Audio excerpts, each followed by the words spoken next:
একজন মানুষ যার সম্বল ছিল সামান্য, কিন্তু তিনি লক্ষ্যের চূড়ায় পৌঁছেছেন। যে মানুষ, যে ব্যক্তিটি আমার জীবনকে বদলে দিয়েছেন, শরীরের ডাক্তার থেকে আত্মার ডাক্তার করেছেন, আমি নিশ্চিত আপনারা তাকে চেনেন। তিনি হচ্ছেন শেখ আহমেদ দিদাত। চলুন তার লক্ষ্য নির্ধারণ দেখি। শেখ আহমেদ দিদাত, যদি আপনারা তার জীবনী পড়েন তাহলে দেখবেন যে পড়ালেখা করেছেন ষষ্ঠ শ্রেণী পর্যন্ত মাত্র। তার কারণ ছিল সাংসারিক অভাব, বাধ্য হয়ে পড়ালেখা ছেড়ে দেন তিনি। ষষ্ঠ শ্রেণী পাশ করার পর লেখাপড়া ছাড়তে বাধ্য হলেন। সামান্য সম্বল নিয়ে নিজের দেশ ভারত জন্মস্থান ছেড়ে চলে গেলেন দক্ষিণ আফ্রিকায়। তিনি কাজ করতেন সেলসম্যানের, ফার্নিচারের দোকানে দোকানে ড্রাইভিংও করেছেন তিনি ইত্যাদি। আর দক্ষিণ আফ্রিকায় থাকাকালীন তিনি নিয়মিত খ্রিস্টান মিশনারিদের বিড়ম্বনা শিকার হতেন, যারা বলতো ইসলাম একটা অনুপযোগী ধর্ম, নির্দয় ধর্ম। তারা ইসলামকে আক্রমণ করত। আর যেহেতু হ্যারাসমেন্টের শিকার, তার মনে একটা ইচ্ছা আসলো, ইসলামের বিরুদ্ধে সব অভিযোগের আমি উত্তর দিতে চাই সেই সব খ্রিস্টান মিশনারিদের। এই খ্রিস্টান মিশনারিদের ইসলামের বিরুদ্ধে বলার উপযুক্ত জবাব দিতে চাই। চিন্তা করেন, ষষ্ঠ শ্রেণী পর্যন্ত পড়া একজন মানুষ। তবে অবশ্যই আল্লাহর উপর ভরসা ছিল। তিনি চেষ্টা করেছেন। একটা বই তাকে বেশ নাড়া দিয়েছিল। ঘরের মধ্যে ময়লা জমে থাকা একটা বই, এই বইটা তাকে নাড়া দিয়েছে, যেটার নাম ইজারুল হক, সত্যের প্রকাশ, লেখক মাওলানা রহমতুল্লাহ কিরানবী। আর ওই বইয়ে লক্ষ্যের নির্দেশনা পান। এভাবে শুরু করেছিলেন আর 40 বছর ধরে সংগ্রাম করেছেন। তিনি চ্যালেঞ্জ করেছেন খ্রিস্টান ধর্মের রথী মহারথীদের। চিন্তা করেন, 6 পাস একজন মানুষ 40 বছর সংগ্রাম করেছেন, পৃথিবীর সেরা খ্রিস্টানদের সাথে চ্যালেঞ্জ করেছেন। এমন একটা ঘটনা 1986 সালে তিনি বিতর্ক করেছিলেন পাদ্রী জিমি সোয়াগাটের সাথে। আর 80-র দশকে এই জেমি সোয়াগাট ছিল 1 নাম্বার, সবচেয়ে ক্ষমতাধর, সবচেয়ে বিখ্যাত খ্রিস্টান টিভি বিতার্কিক। তার বিতর্কের কয়েক সপ্তাহ আগে শেখ দিদাতের এক ভক্ত বলল, শেখ আহমেদ দিদাত, আমি আপনার ভক্ত, আপনাকে একটা উপদেশ দিচ্ছি। এই জেমি সোয়াগাটকে আমি চিনি, তার সম্পর্কে আমি জানি। তার সাথে বিতর্ক করবেন না, আপনাকে হাসির পাত্র বানাবে আর ফু দিয়ে উড়িয়ে দেবে। চিন্তা করেন, একজন ভক্ত আহমেদ দিদাতকে উপদেশ দিচ্ছে জেমি সোয়াগাটের সাথে ডিবেট না করার জন্য। আমি তাকে চিনি, আপনাকে হাসির পাত্র বানাবে আর ফু দিয়ে উড়িয়ে দেবে। যে লোক সবচেয়ে বিখ্যাত টিভি ব্যক্তিত্ব, টেলিভিশনের মালিক, যার বাজেট ছিল দৈনিক $1 মিলিয়ন বেশি সুনাম অক্ষুণ্ণ রাখার জন্য, আমাদের শেখ আহমেদ দিদাত, মাশাআল্লাহ, তার সাথে আল্লাহ ছিলেন। তিনি ইউএসএ তে গেলেন, ওই খ্রিস্টান মিশনারির শহরে, সে যে দেশে খুবই বিখ্যাত। তিনি গেলেন, বিতর্ক করলেন, আর আলহামদুলিল্লাহ সুম্মা আলহামদুলিল্লাহ, আল্লাহর সাহায্যে তিনি টেবিলটাকে উল্টে দিলেন। চিন্তা করেন, একজন মানুষ সামান্য পুঁজি নিয়ে, স্কুলও পাশ করেননি, গ্রাজুয়েশন তো দূরের কথা, চ্যালেঞ্জ করেছেন খ্রিস্টান সম্প্রদায়ের প্রধান নেতাদেরকে। তারপর থেকে তিনি সবচেয়ে বড় বাধা বিশ্ব খ্রিস্টান নেতাদের জন্য, খ্রিস্টান মিশনারিদের জন্য। একা একজন মানুষ শেখ আহমেদ দিদাত আল্লাহ সুবহানাহু ওয়া তাআলার সাহায্যে সমগ্র খ্রিস্টানদের চ্যালেঞ্জ করেছেন।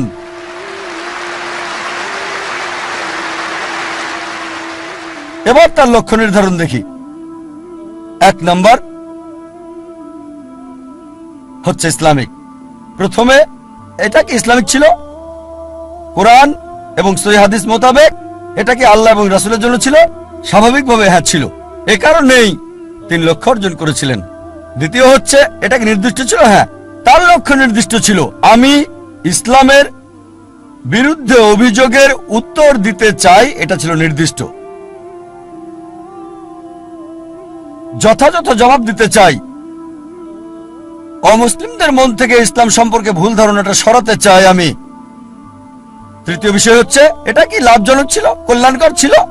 তিনি আখিরাতের লাভ চেয়েছেন, আর ইনশাল্লাহ ইনশাল্লাহ আল্লাহ তাকে জান্নাত দেবেন ইনশাল্লাহ। কিন্তু আখিরাতের কল্যাণের পাশাপাশি দুনিয়াতেও সম্মান পেয়েছেন। দেখেন, ষষ্ঠ শ্রেণী পাস একজন মানুষ 1986 সালে মুসলিম বিশ্বের নোবেল পেলেন মানবতার সেবায়। বাদশাহ ফয়সাল পুরস্কার তাকে দেওয়া হয়েছিল। ষষ্ঠ শ্রেণী পাস লোক, তিনি পুরস্কারের জন্য করেননি। হয়তো পেয়েছেন $200, সেজন্য করেননি। পুরস্কারটা ছিল হয়তো স্বর্ণ, সেজন্য করেননি। তিনি করেছেন আল্লাহ এবং রাসূলের জন্য। আল্লাহ আখিরাতে পুরস্কার দেবেন, এই দুনিয়াতেও লাভজনক। তারপর এটা কি তীক্ষ্ণ ছিল, যথাযথ ছিল? খুবই তীক্ষ্ণ, যথাযথ সময়ে তার কৌশল সবকিছু যথাযথ ছিল। যখন খ্রিস্টান মিশনারিরা মুসলিমদের বদনাম করত, আমাদের অবস্থান ছিল যখন একেবারে নিচে। এই মানুষ শেখ আহমেদ দিদাত হাজার হাজার তরুণকে অনুপ্রাণিত করেছিলেন, এবং আমাকেও। অন্তত আমরা মাথা উঁচু করে দাঁড়াতে পারি ভালোভাবে। তারপর এটা কি পরিমাপযোগ্য? হ্যাঁ। তিনি কি করলেন? খ্রিস্টান মিশনারিদের লেখা বইগুলো সংগ্রহ করলেন, যেগুলো ছিল ইসলামের বিরুদ্ধে লেখা, যেমন জন গিলক্রিস্ট, এইসব বই, জেমস সোগার্ট, আর সেগুলো উত্তর দিলেন। যখন তারা কোরআন এবং ইসলামকে আক্রমণ করত, তিনি জবাব দিতেন তাদের বাইবেল থেকে। কোরআনের আয়াতগুলো সেগুলোর উপরে প্রয়োগ করতেন আর ফলাফল পেতেন পরিমাপযোগ্য। এরপর তার নিয়ত কি ছিল? বিখ্যাত হওয়া নিয়ত ছিল না। বাদশাহ ফয়সাল পুরস্কার পাওয়াটা উদ্দেশ্য ছিল না। নিয়ত ছিল আল্লাহ এবং তার রাসূলের সন্তুষ্টি অর্জন। তারপর ধারাবাহিকতা ছিল? হ্যাঁ ছিল। চিন্তা করেন, তিনি সংগ্রাম করেছেন 40 বছর। তার ইতিহাস পড়লে দেখবেন তার অফিসটা ছিল ছোট্ট একটা ঘর। আর আমাদেরকে বলেছেন সাদা কালো 1000 পাম্পলেট ছাপানোর আগে তাদের মিটিং করতে হতো। চলো মিটিং করি, 1000 সাদা কালো পাম্পলেট আমরা ছাপাতে পারবো কিনা। মাশাআল্লাহ, ধারাবাহিক লক্ষ্যে পৌঁছার আগ পর্যন্ত সংগ্রাম করেছেন। উইলমা রুডলফ এবং শেখ আহমেদ দিদাতের মধ্যে যে পার্থক্য দেখি, তা হলো উইলমা রুডলফের দূরদর্শিতা ছিল না। এই পৃথিবীতে অনেক মূল্য, কিন্তু শেখ আহমেদ দিদাত ছিলেন দূরদর্শী। আর এটা ছিল আখিরাতের জন্য। ইনশাআল্লাহ আল্লাহ তাকে পুরস্কার দেবেন আখিরাতে, দুনিয়াতেও তাকে পুরস্কার দিয়েছিলেন।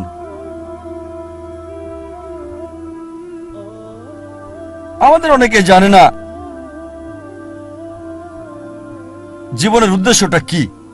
বেশিরভাগই 1 নম্বর উদ্দেশ্যটা হচ্ছে কিভাবে উপার্জন করবে। অধিকাংশ লোককে জিজ্ঞেস করবেন, তাদের সঙ্গে কথা বলে দেখবেন 1 নাম্বার চেষ্টা হচ্ছে জীবিকার ব্যবস্থা করা। তারা জীবিকার ব্যাপারে বেশি সচেষ্ট, কিভাবে জীবন চালাবে। তাদের উপার্জনের উপর ভিত্তি করে জীবন ধারণ করে থাকে। তারা কি খাবে, কি পড়বে, কোথায় বাস করবে, কোন স্কুলে পড়াশোনা করবে, কোন স্নাতক ডিগ্রি নেবে, সবকিছু উপার্জনকে ঘিরেই হচ্ছে। আর এরা চিন্তা করে যে যদি বেশি টাকা উপার্জন করতে পারে তাহলে জীবনের লক্ষ্য অর্জন করে ফেলেছে। যেমন আমি যথাযথ হওয়ার উদাহরণ দিলাম।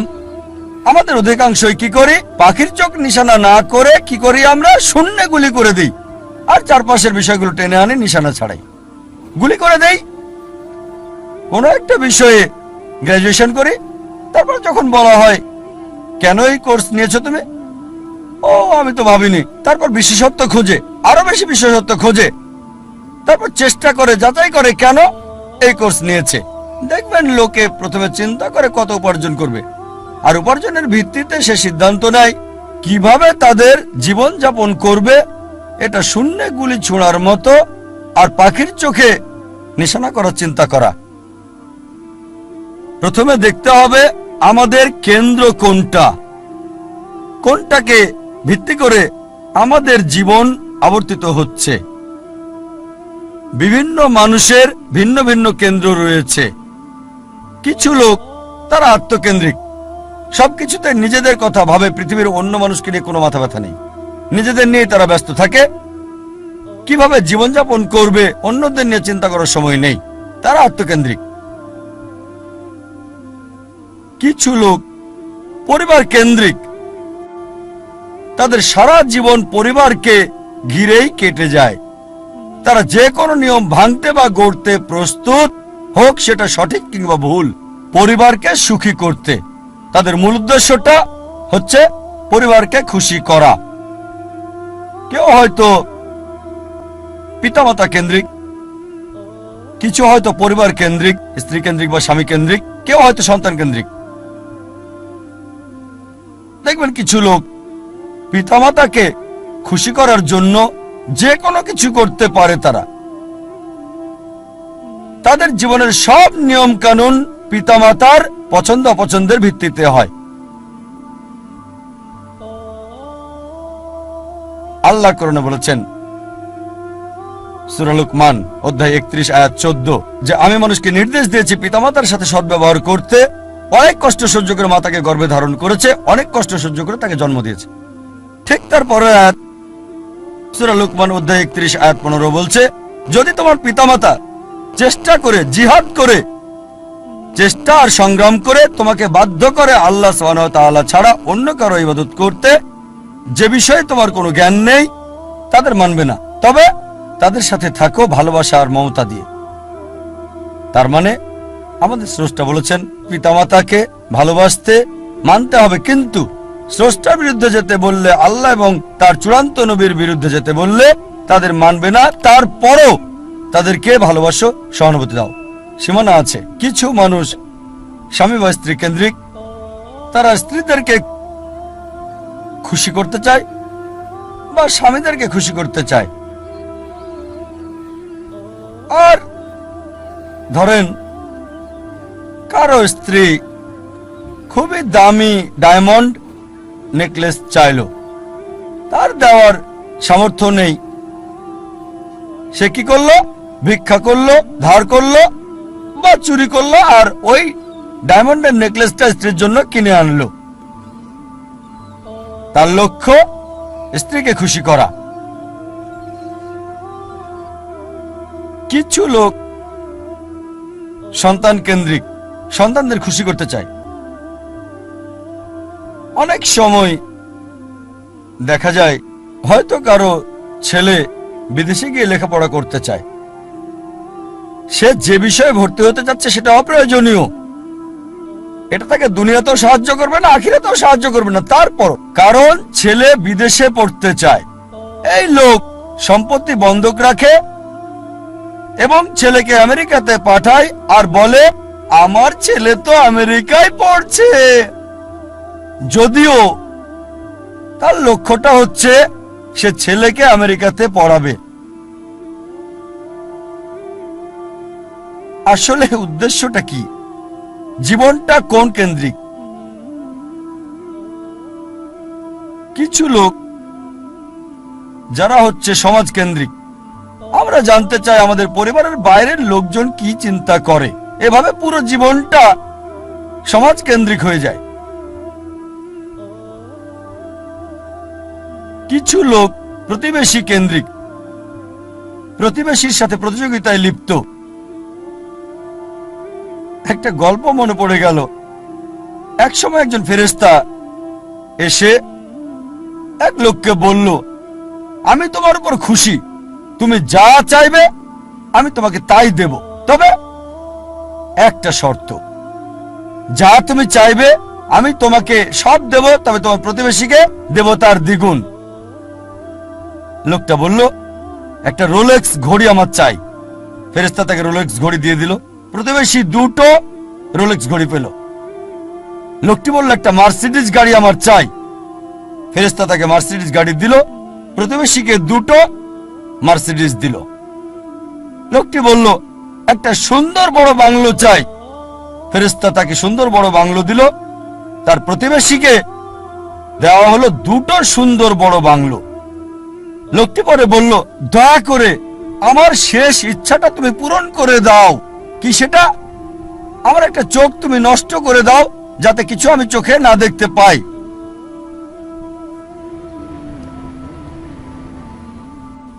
চিন্তা করেন, সে তার নিজের চেয়ে প্রতিবেশীকে নিয়ে বেশি ব্যস্ত। তার জীবন সহজ কিন্তু জটিল সেটা ভাবছে না সে। প্রাচুর্য কি দারিদ্রতা যাই থাকুক, সে বেশি চিন্তিত তার প্রতিবেশীর চেয়ে ভালো জীবন যাপন করা নিয়ে। এ কারণেই সে ফেরেশতাকে বলল, আমার একটা চোখ নষ্ট করে দাও, যাতে প্রতিবেশীর দুটো চোখই নষ্ট হয়ে যায়। এভাবে আমরা প্রতিবেশী কেন্দ্রিক। নিজে সুখী কিনা ভাবছে না, দেখতে পারবে কিনা সেটা ব্যাপার না। যেহেতু প্রতিবেশী সম্পূর্ণ অন্ধ হবে, তাই একটা চোখ হারাতে কোনো আপত্তি নাই। প্রতিবেশী কেন্দ্রিক। কিছু লোক বন্ধু কেন্দ্রিক, কিছু আবার শত্রু কেন্দ্রিক। তারা বেশি চিন্তিত তার শত্রু কি করছে সেটা নিয়ে। শত্রু কি চিন্তা করছে আমার ব্যাপারে তা নিয়ে পরিকল্পনা করে। শত্রু যদি এটা করে আমি ওটা করব। সব সময় সারা জীবন চিন্তা করে এভাবে শত্রুরা কি করছে।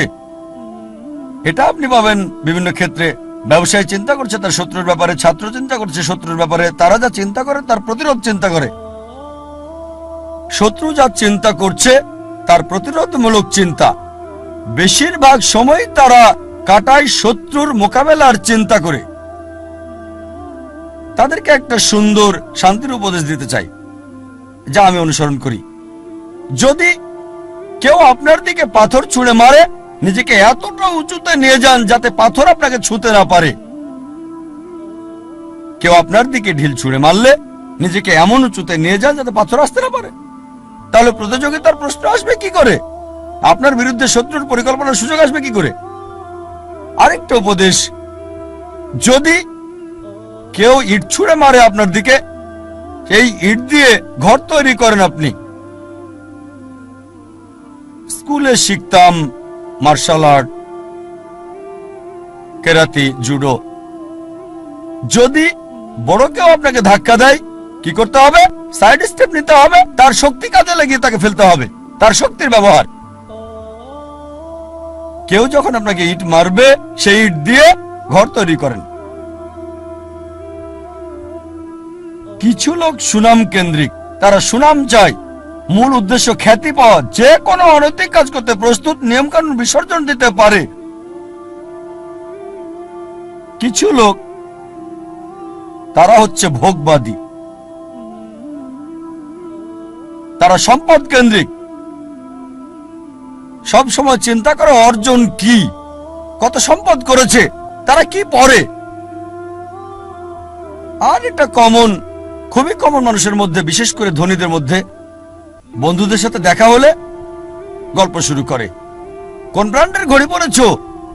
এটা কি ট্যাগ হিয়র নাকি ওমেগা? ও, এটা রোলেক্স। ফিতাটা কিসের? আয়রনের নাকি চামড়ার? ব্রেসালটা কি? ও, কোন ধরনের ডাল? Gold plated, diamond stone? ও, কারুকাজ করা, পার্টি ফিলিপ।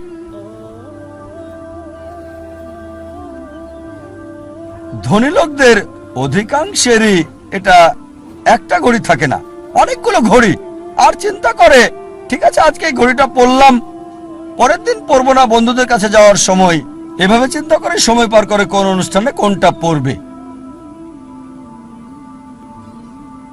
একইভাবে এরা গাড়ির ব্যাপারেও কথা বলে। তোমারটা কি গাড়ি? BMW, Mercedes, Porsche, Rolls Royce, Maybach, Bentley, designer. এভাবে সময় কাটায়, প্রায় করে থাকে, যেহেতু এটা তাদের আইডেন্টিটি। এই ঘড়ি না পড়লে তাদের কে চিনবে?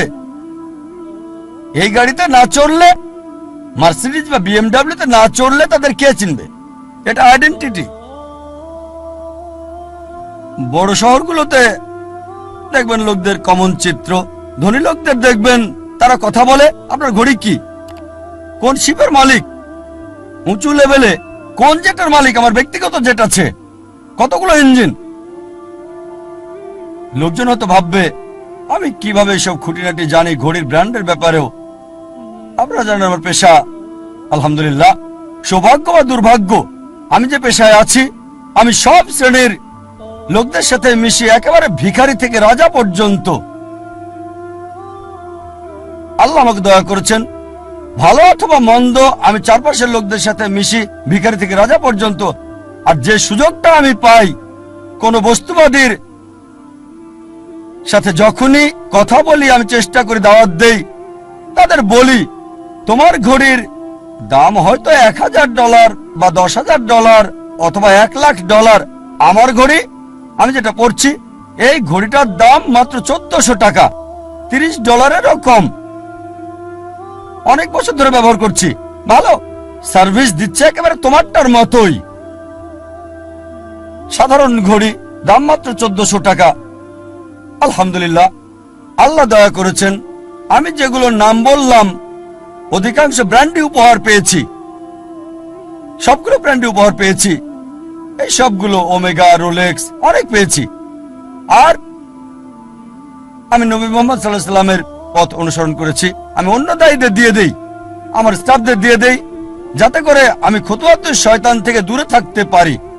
অনেক সময় অনেক উপলক্ষে আমাকে নিমন্ত্রণকারীরা তাদের ব্যক্তিগত জেট প্লেন আমার জন্য পাঠায়, ব্যক্তিগত জেট প্লেন আমাকে নিয়ে যাওয়ার জন্য তারা পাঠিয়ে দেয়।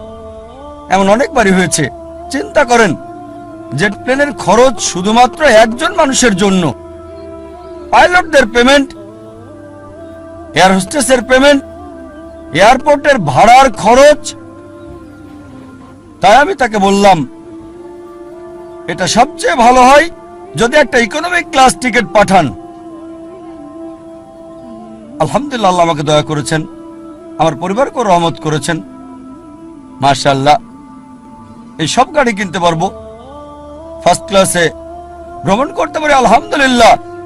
কিন্তু আমি একজন দায়ী, তাই আমি তাকে বললাম এত টাকা খরচ করার চেয়ে বরং একটা ইকোনমিক ক্লাস টিকিট পাঠিয়ে দেন, চলে আসব, বাকি টাকা অন্য কোথাও দান করে দেবেন আল্লাহ সুবহানাহু ওয়া তাআলার পথে। আয়োজকেরও মাশাআল্লাহ নিয়ত স্বচ্ছ হওয়ায় আমাকে বললেন যে আমার জেট প্লেনে কাকে আমি আনতে পাঠাবো, আর কে উত্তম আল্লাহর পথে দায়ী ইচ্ছে। আমি তাকে বললাম ইনশাআল্লাহ আপনার নিয়ত যেহেতু সহি, ইনশাআল্লাহ আল্লাহ আপনাকে পুরস্কার দেবেন। তার নিয়ত ছিল আল্লাহর পথে দায়ীর জন্য ভালো ব্যবস্থা করা, আল্লাহ তাকে পুরস্কার দেবেন। একটা কথা মনে রাখবেন, এর মানে বলছি না যে এই সব কিছু ভোগ বিলাস একেবারে হারাম, সব ক্ষেত্রে এগুলো হারাম তা নয়। জীবনের উদ্দেশ্যটা কি জানতে হবে। এগুলো হারাম হতেও পারে আবার নাও হতে পারে। একটা উদাহরণ দিচ্ছি, মনে করেন আপনার অবস্থান ক্যাটাগরি এ তে, যাদের এসব করার সামর্থ্য নেই, এই দামি ঘড়ি, এই দামি গাড়ি, দামি বাংলো, কিন্তু যদি সে ভিক্ষা করে, যদি ধার করে, চুরি করে বলে অন্য দামি ঘড়ি কেনে, দামি গাড়িতে চড়ে, এটাকে ইসরাফ বলা হয়, এটা হারাম। দ্বিতীয় শ্রেণীর লোক আছে যাদেরকে আল্লাহ সামর্থ্য দিয়েছেন। আল্লাহ কোরআনে বলেছেন সূরা আনাম অধ্যায় 6 আয়াত 71, কিছু লোককে আমি অনেক বেশি প্রাচুর্য দিয়েছি অন্যদের চেয়ে। আল্লাহ বলেন সূরা আনাম অধ্যায় 6 আয়াত 165, আল্লাহ কিছু মানুষকে অন্যের উপর মর্যাদা দিয়েছেন যাতে তিনি তোমাদের পরীক্ষা করতে পারেন। তাই আল্লাহ যদি আপনাকে সামর্থ্য দেন আর আপনি এগুলো কিনেন, দামি গাড়ি, দামি ঘড়ি, দামি বাংলো, আর শুধু এগুলো নিয়েই আপনি থাকেন, এগুলো ছাড়া কিছুই করতে পারেন না, এটাই আপনার কেন্দ্র, এটাই আপনার জীবনের উদ্দেশ্য, তাহলে এটা হারাম। তৃতীয় ক্যাটাগরির লোক আছে যাদেরকে আল্লাহ সামর্থ্য দিয়েছেন, তারা সেগুলো কিনে, তবে সেগুলো নিয়েই পড়ে থাকে না, এটা কিনেছে। নবী সুলাইমান আলাইহিস সালামের উদাহরণ দেখে তিনি ধনী ছিলেন, মালিকও হয়েছিলেন, তবে এগুলোর উপর নির্ভরশীল না। তাই যদি এগুলো কিনেন আর যদি আল্লাহ সুবহানাহু ওয়া তাআলাকে মেনে চলেন, বস্তুবাদী বিলাসের উপর নির্ভরশীল না হন, তাহলে এটা মুবাহ, ঐচ্ছিক, এটা হারাম না। তবে সবচেয়ে উত্তম চতুর্থ ক্যাটাগরি যাদের আল্লাহ সামর্থ্য দিয়েছেন আর তারপর সেগুলো ব্যবহার করে না, এগুলো কিনে না। প্রিয় নবীজি মুহাম্মদ সাল্লাল্লাহু আলাইহি ওয়াসাল্লামের মতো আমাদের প্রিয় নবী মুহাম্মদ সাল্লাল্লাহু আলাইহি ওয়াসাল্লামের ক্ষমতা ছিল, সুনাম ছিল, আধিপত্য ছিল। সে সময় তিনি রাজা হতে পারতেন, সারা পৃথিবীর সব ধন সম্পদের মালিক হতে পারতেন, অথচ যখনই কোনো পুরস্কার পেতেন অনেক সময়, প্রায় সময় তিনি তার সাহাবীগণকে সেগুলো দিয়ে দিতেন। এজন্য না যে গ্রহণ করা হারাম হবে, কেউ যদি ভালো উপহার দেয় সেটা রাখতে পারেন, সেটা হারাম না, কিন্তু নবীজি অন্যদের দিয়ে দিতেন। চতুর্থ ক্যাটাগরি আল্লাহ সামর্থ্য দিয়েছেন আর সেগুলো ব্যয় করে আল্লাহ সুবহানাহু ওয়া তাআলার পথে।